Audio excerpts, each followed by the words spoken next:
कक्षा 10वीं विषय हिंदी, कक्षा 10वीं विषय हिंदी का रिवीजन टेस्ट है ना, ठीक है ना। ये रिवीजन टेस्ट हमारा चल रहा था, इसमें मैंने आप लोग को विकल्प बता चुका था और आगे के आंसर क्वेश्चन बताने के रह गए थे। आप फिर से विकल्प देख लो, फिर आगे के बताऊंगा, है ना। जिन बच्चों ने विकल्प नहीं करा वो लोग फिर से देख लो। ये है ना, ये विकल्प, ये आपके, ठीक, ये हो गया आपके विकल्प, है ना। उत्तर फिर बताऊंगा मैं आपको, पहले विकल्प देख लो, बिल्कुल सही विकल्प है, पूरे करेक्ट विकल्प है। ये है ना, ये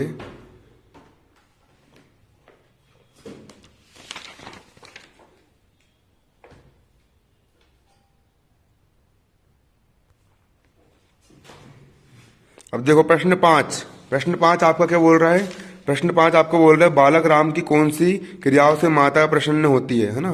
प्रश्न 5, बालक राम की कौन सी क्रियाओं से माताएं प्रसन्न होती। प्रश्न क्रमांक 5 कक्षा 10वीं है ना का प्रश्न क्रमांक 5 क्या बोल रहा है, बालक राम की कौन सी क्रियाओं से माताएं प्रसन्न होती है।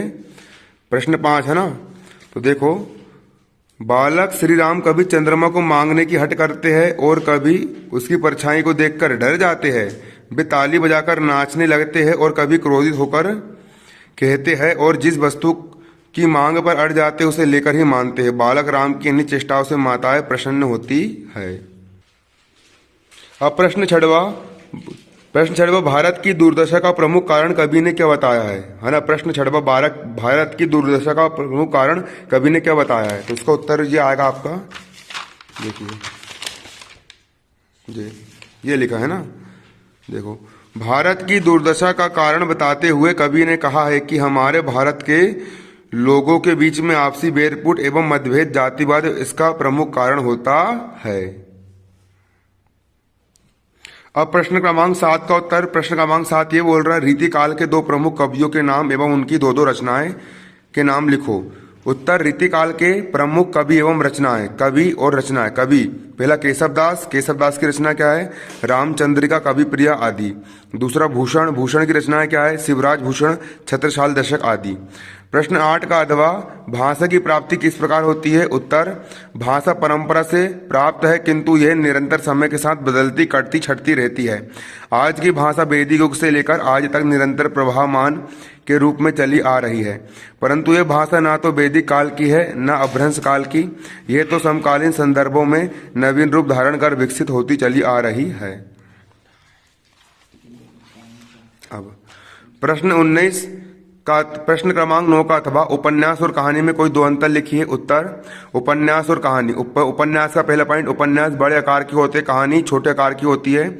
उपन्यास में जीवन का बृहद चित्रण होता है और कहानी में जीवन का आंशिक चित्रण होता है। प्रश्न क्रमांक 10 का अथवा सुश्रुत संहिता का संक्षिप्त परिचय लिखिए। उत्तर, सुश्रुत संहिता शल्य चिकित्सा की विशद जानकारी देने वाला ग्रंथ है। इसमें 20 अध्याय है जो 6 भागों सूत्र स्थान, निदान स्थान, शरीर स्थान, चिकित्सा स्थान, कल्प स्थान और उत्तर स्थान में बटा है। इसमें शल्य चिकित्सा की विधियों और काम में आने वाले यंत्रों एवं शास्त्रों की व्यापक जानकारी दी गई है। इसमें चीरा लगाने तथा जल सुई द्वारा बढ़े हुए जल को खींचने का तरीका बताया गया है। पथरी, भंगदर, बवासीर, मोतियाबिंद आदि शल्य चिकित्सा की पूरी जानकारी इस ग्रंथ में है। प्रश्न 11 का अथवा द्वंद्व समास का उदाहरण सहित परिभाषा लिखिए। उत्तर, द्वंद्व समास, इस समास में दोनों पद प्रधान होते हैं परंतु उसके संयोजक शब्द और का लोप रहता है। उदाहरण, माता पिता, माता और पिता। दूसरा, धर्मार्य, धर्म और धर्मार्थ, धर्म और अर्थ, है ना, ये है ना। अब प्रश्न 12, वक्रोक्ति अलंकार को उदाहरण सहित परिभाषा समझाइए। उत्तर, वक्रोक्ति अलंकार क्या होता है, जहां किसी उक्ति का अर्थ जानबूझकर वक्ता के अभिप्राय से भिन्न लिया जाए वहां वक्रोक्ति अलंकार होता है।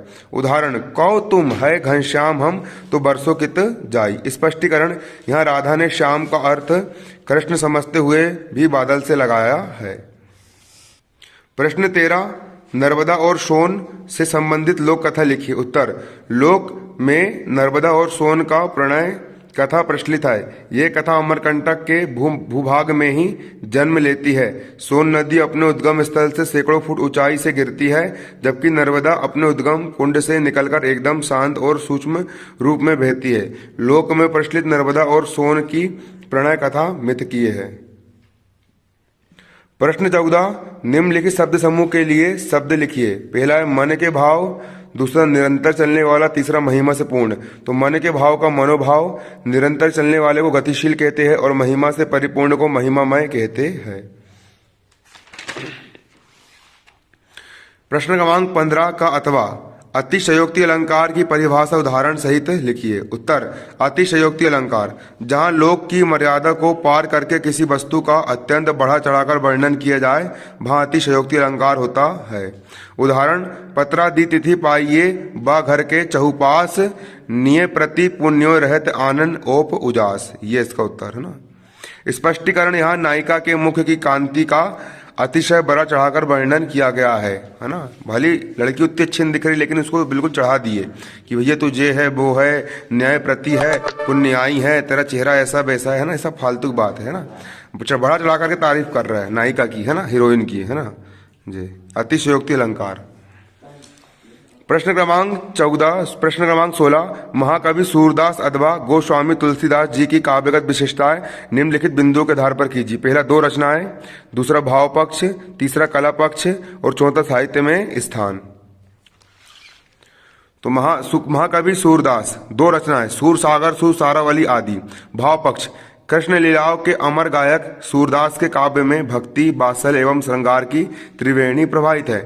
उन्होंने वात्सल्य का कोना कोना झांका है तथा सगुण कृष्ण भक्ति का भावमय अंकन किया है।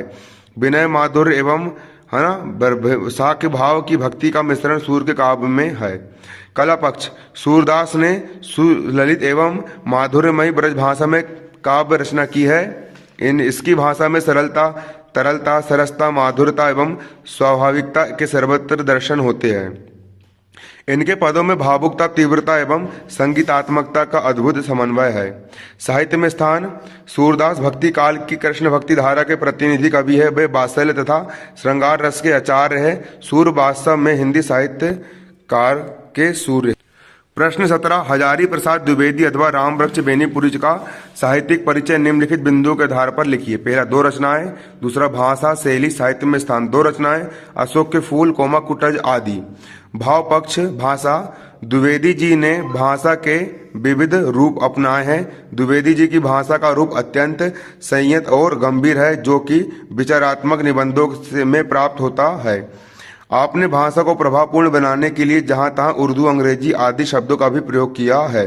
शैली, द्विवेदी जी की रचनाओं में शैली के विविध रूप दृष्टिकोण होते हैं। पहला विचारात्मक शैली, इस शैली में विचारों की प्रधानता रहती है। दूसरा होता है गणवेशात्मक शैली, इस शैली के दर्शन उनके सांस्कृतिक निबंधों में होते हैं।